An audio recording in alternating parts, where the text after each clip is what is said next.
2015년도를 기점으로 프랑스에서는 K-팝을 시작으로 K-푸드, K-드라마 등이 10대, 20대 청소년들을 중심으로 크게 유행을 하고 있는데요. 이제 K-팝은 40대 이상의 프랑스 사람들을 대상으로 한 프랑스 주류 문화로 점점 성장해 가고 있습니다. 유럽에서도 문화적인 포용성이 가장 큰 프랑스 시장에 K-팝에 대한 문화를 알려드리도록 하겠습니다.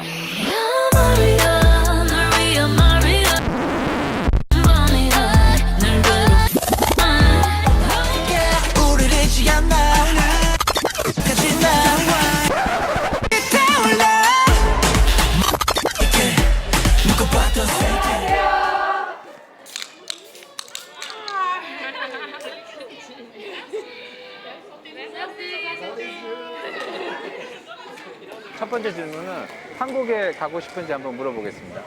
Vous souhaitez aller en Corée? Oui. On n'est jamais allé, du coup franchement ce serait une bonne expérience du coup pour voir vraiment, parce qu'en fait on a que des petits bouts de la culture, on a que ce qu'on voit par rapport sur internet, dans des vidéos, et du coup d'y être réellement confronté et d'y aller vraiment pour de vrai, ce serait une très bonne expérience pour nous, je pense. Et la deuxième question, quand et comment as-tu connu le K-pop?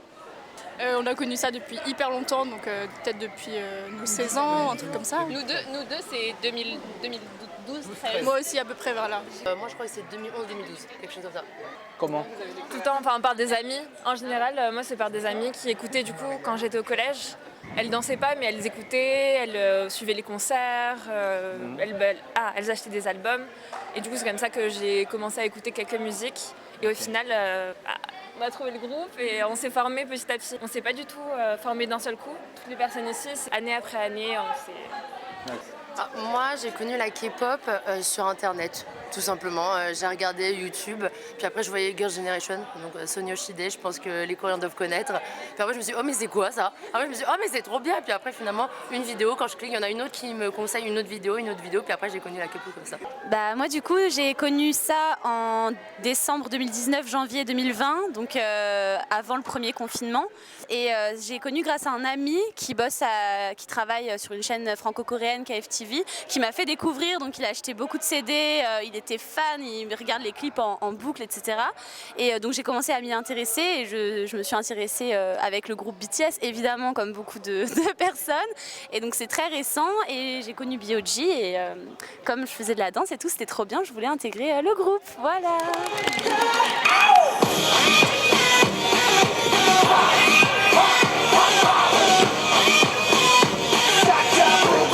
Deuxième question. Troisième question. Ah, troisième? La question est, quel est ton groupe préféré? Moi mon groupe préféré c'est Seventeen.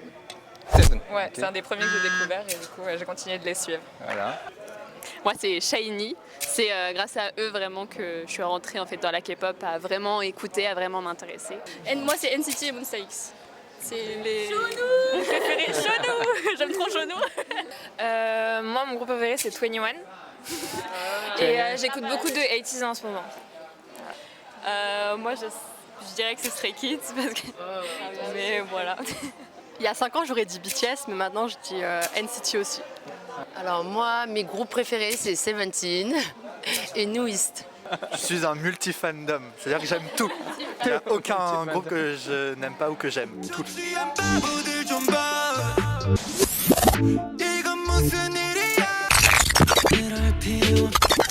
C'est peut-être un peu question, c'est un peu sérieux. Qu'est-ce que tu détestes dans le K-pop? Bah, il y en a des images qui ont bonne image, mais il y en a des images le mauvais côté. Je dirais les critères super stricts et serrés des normes de beauté, de standards de beauté qui est très très très très poussé et qui vraiment ferme les portes à plein de monde. Enfin, ouais, c'est ça. Après, je sais pas si c'est pas caractéristique que la K-pop, mais je pense les fans un peu trop les fans qui sont trop investis, qui commencent à harceler les idoles et à cause de qui les idoles n'ont plus vraiment de vie ou n'ont plus de vie privée. On en voit beaucoup Il y a beaucoup d'idoles qui témoignent et je trouve que malheureusement ça fait partie de la célébrité. Les fans, il pourrait se passer plein de choses entre les fans, plein d'échanges, plein de bienveillance entre les fans à soutenir tous les groupes. Et en fait non, parce qu'elles sont certaines, peut-être une minorité, mais il y a trop de compétition, elles sont trop possessives et du coup ça pollue, ça donne une mauvaise ambiance en fait. Sinon, il y a d'autres agences qui, elles, au contraire, contrôlent trop. Et en fait, elles n'ont pas de liberté. Il y a des contrats presque trop surhumains, si je puis dire. Ouais, c'est normal, elles ont signé, quoi. Mais ce que je veux dire, c'est que c'est parfois dommage d'avoir des contrats trop stricts. Voilà. Kudo, 좋아요. Pourquoi K-pop aussi populaire? La danse. La danse, c'est vraiment la danse. Bah, de base, la K-pop, je l'ai connue parce que j'aimais bien danser. Et les chorégraphies qui sont super, précises, où les groupes sont synchro, donnent envie d'apprendre et donnent envie de danser. Et ensuite, on peut aimer par la suite la musique. Rien que l'effet de groupe, on n'a pas ça, que ce soit en Occident, on n'a pas trop de boys band, girl group, c'est de plus en plus rare. Donc je pense que le nombre c'est un avantage, le nombre fait l'avantage. Et le côté multidisciplinaire avec la danse, le chant, même si on voit certains clips, c'est vraiment l'art total. Finalement, ce sont des mini-films, hein. C'est très très bien réalisé, donc je pense que c'est ça qui... Je trouve aussi qu'il y a un côté très marketing qu'on retrouve pas forcément, je pense, dans l'industrie peut-être pop américaine ou même française en Europe. Vraiment, il y a tout ce côté... on va te vendre un produit. Le groupe, il y a plein de choses qui vont dériver de ça. Les concepts, rien que pour chaque comeback, tout ce qui est album, photoshoot, tout, on va vendre vraiment un concept ultra poussé.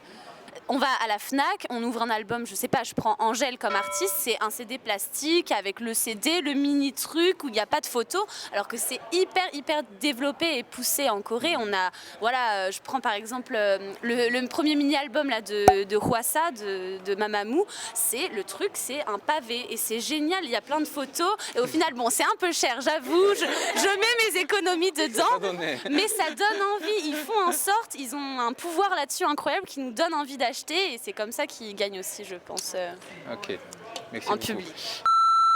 Kudo, 좋아요.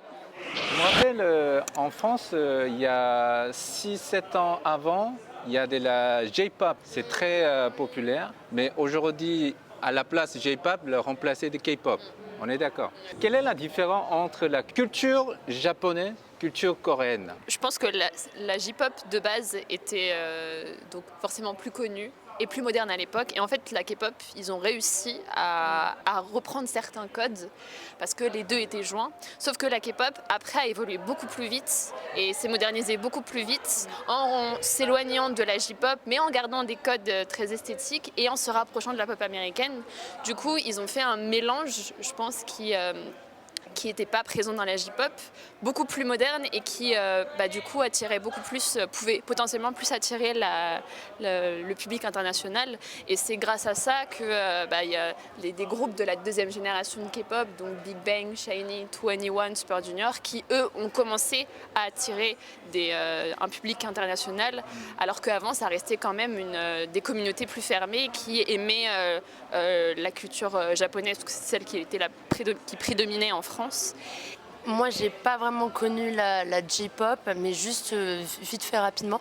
Moi, la J-pop, dans ma tête, c'était plutôt très rock, très visual kei, des choses comme ça. La K-pop, pour moi, c'était un peu plus global. Ça touchait un peu plus de monde, il y avait un peu plus de variété, de choix. Je pense que c'est peut-être pour ça que ça s'est peut-être différencié, mais après, ça c'est mon point de vue. Après, ouais, effectivement, j'ai pas connu beaucoup la J-pop. Kudo, 좋아요. Peut-être ces vidéos, je vais les publier de populaires de Coréens. Il y en a un deux stars qui pour la chance de regarder votre clip. Si vous dites un mot préféré d'un star, vous pouvez parler devant la caméra. Alors, c'est Seventeen et Nwist. Si vous venez en France, s'il vous plaît, faites un concert ici. S'il vous plaît, Léonie, moi, on vous attend. À SHINee, je les soutiens, qui continuent à faire ce qu'ils veulent. Il y a Taemin qui va partir bientôt à l'armée fin du mois, donc I support et qui continue, et puis tout simplement qu'ils soient heureux, c'est tout ce que je souhaite. Je suis une grande fan de Shonu du coup. Voilà, j'aimerais bien le rencontrer un jour. Et Changa aussi, je l'adore, c'est l'artiste, mon top 1. Pareil, si Sunmi pouvait venir en concert. J'aime beaucoup Sunmi aussi en solo. Et Oui, de Pentagone, il faut que tu fasses des choses solo parce que vraiment tu as une voix incroyable, compositeur de qualité. Et Hwasa aussi, une voix incroyable, il faut continuer. Voilà. BTS. En France, il y en a beaucoup d'armées. Hein. Alors, j'ai préparé un petit cadeau pour vous. Ça, je laisse là. Vous pouvez prendre tout ce que vous voulez. c'est trop gentil. Merci beaucoup.